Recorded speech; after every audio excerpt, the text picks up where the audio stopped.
আমি তো তোর সঙ্গে কথা বলি না, তোর দিকে ফিরেও তাকাই না, তোর কথা খেয়ালও করি না, তাহলে তুই এখানে আসিস কেন? আপনার কথা বলা না বলাতে কি গেল এলো মশাই? আমি এখানে আসি আপনাকে ভালোবাসি বলে। কনভারসেশনের মানেটা কিছুটা এরকমই ছিল ঠাকুর আর স্বামীজির মধ্যে। আসলে ঠাকুর পরীক্ষা করছিলেন স্বামীজি তার প্রতি টান, যার অপর নাম ভালোবাসা। ভালোবাসা বা প্রেম, যার উপরে নির্ভর করে দাঁড়িয়ে আছে গোটা বিশ্ব চরাচর।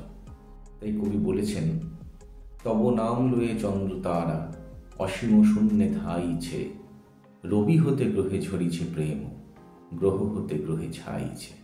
ঠাকুর বলছেন, ঈশ্বর কি ঐশ্বর্যের বশ? তিনি ভক্তির বশ। তিনি কি চান? টাকা নয়, ভাব, প্রেম, ভক্তি, বিবেক, বৈরাগ্য এইসব চান। আর এক জায়গায় ঠাকুর বলছেন, প্রেম রজ্জুর স্বরূপ। প্রেম হলে ভক্তের কাছে ঈশ্বর বাঁধা পড়েন, আর পালাতে পারেন না।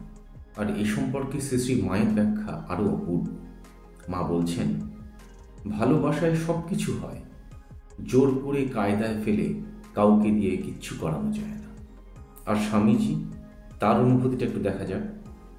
স্বামীজি বলছেন, প্রেমে মানুষে মানুষে আর যে ম্লেচ্ছে, ব্রাহ্মণে চণ্ডালে, এমনকি পুরুষে নারীতে পর্যন্ত ভেদ করে না।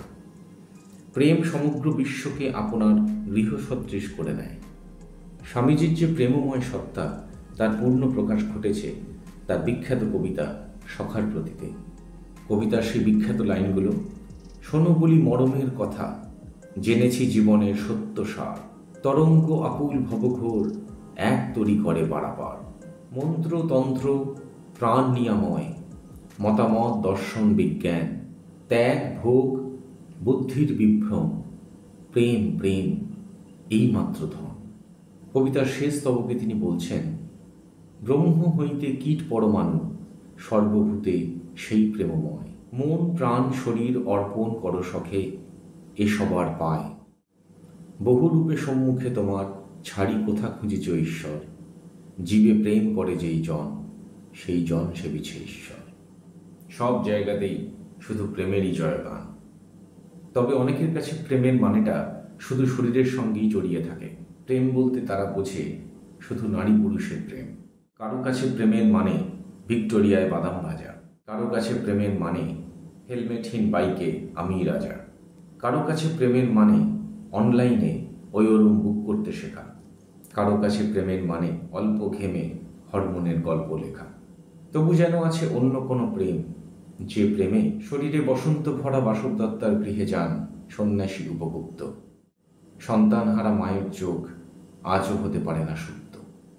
প্রেম যদি শুধু শরীরেই সীমাবদ্ধ থাকত, তাহলে পৃথিবী থেকে হারিয়ে যেত বেশ কিছু শব্দ, যেমন প্রকৃতি প্রেম, মানব প্রেম, আর সর্বোপরি স্বদেশ প্রেম। আপনাদের সবার জীবনে ভালোবাসা চিরন্তন হোক, প্রেমময় হোক আপনাদের জীবন। ভালো থাকুন, পরের পর্বে আবার দেখা হবে। নমস্কার।